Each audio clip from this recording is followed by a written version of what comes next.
Welcome to your Daily Writing Habit, episode number 451.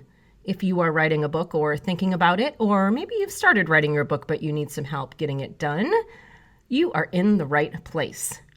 Good morning and happy Sunday. I'm your host, Christine Whitmarsh, also known as Christine Ink. I-N-K, like that stuff we write with.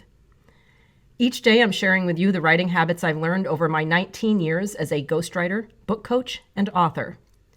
I have found that three things in particular have a huge impact on your success as an author, and they have the ability to turn a quote-unquote non-author into a published one. Those three things, my three pillars, are writing fundamentals, productivity, and mindset habits. Once again, good morning and happy Sunday. So as we do every Sunday here on the show, it is Sunday story time, where I grab a book off my bookshelf, whether it's one of my own or a client book, or a book that I'm reading, or a book that's had an impact on me in some way that I think can help you. I read an excerpt from it, and then following the excerpt, I give you some sort of learning or study or action question that you can use to apply the knowledge to your own writing or your own mindset or your own productivity or any variation of those three things. And the book I've chosen today is called You Are What You Say: The Proven Program That Uses the Power of Language to Combat Stress, Anger, and Depression. And that is by Matthew Budd, B-U-D-D, M-D, and Larry Rothstein. And this is a book that was recommended by a client, and I'm enjoying it so far, so here is an excerpt. The section is called The, quote-unquote, I Am the Way I Am Syndrome. A major enemy of lifelong learning is living in the interpretation that, quote, I am the way I am and I can't change, unquote. Versions of this include, I'm too stupid, I don't trust any teachers, and I know already. These statements are ones of low self-efficacy, distrust, and arrogance. They are expressions of deep fears and shards of past hurts. They reveal a person at risk for suffering and even illness. More importantly, these attitudes inhibit learning and blind you from the realization that you are their author. As the famous physicist David Bohm pointed out, your system of thought hides itself as the author of what you see, think, and do. When you fall into distrust, arrogance, or self-denigration, you believe you are describing reality, but you're not. Your thoughts generate a closed mind, an inflexible person, a victim, not a warrior. How then do you deal with your system of thought? For some people, learning only occurs when they have, quote unquote, hit bottom.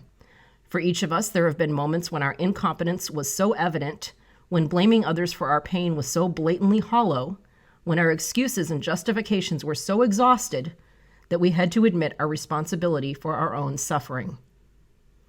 When that happens, we then may decide to do something about our lives. Crisis may breed a kind of forced openness. But this is an expensive way of learning, wasteful of life and costly in terms of suffering.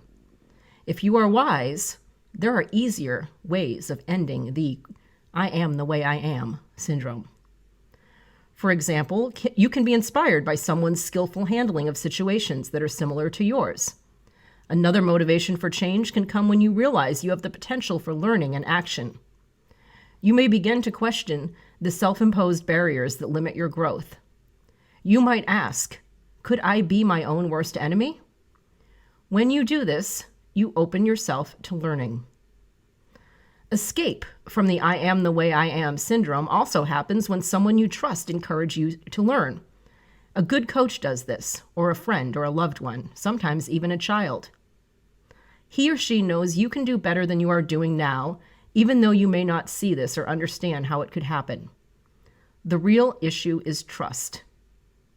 Can you suspend judgment and trust a teacher long enough to learn?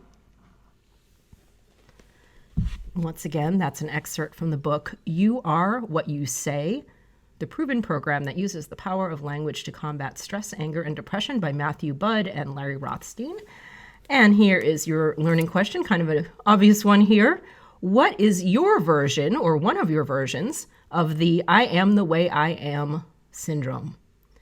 And what teacher or training or knowledge source do you need to change that, to rewrite I am the way I am to something more empowering?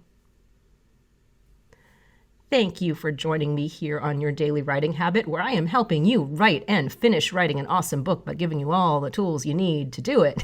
The writing fundamentals and the productivity, and obviously today, mindset habits. And I would love for you to drop by my Inc. Authors group on Facebook and let us know how we can support you, or just give us an update on your book, or maybe be there to be supportive of your fellow authors. Lots of reasons to be an Inc. Authors on Facebook. Until tomorrow, happy writing.